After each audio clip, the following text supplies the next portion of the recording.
এটা একটা কুরআনের মাহফিল।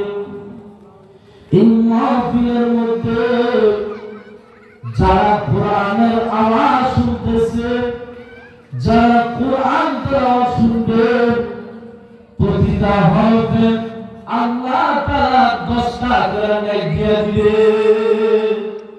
সুবহানাল্লাহ। মুহতারাম হাজিরিন,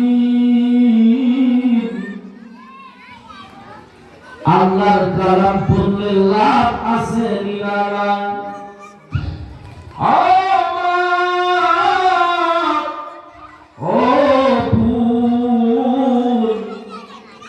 পর্দার আড়ালের মা,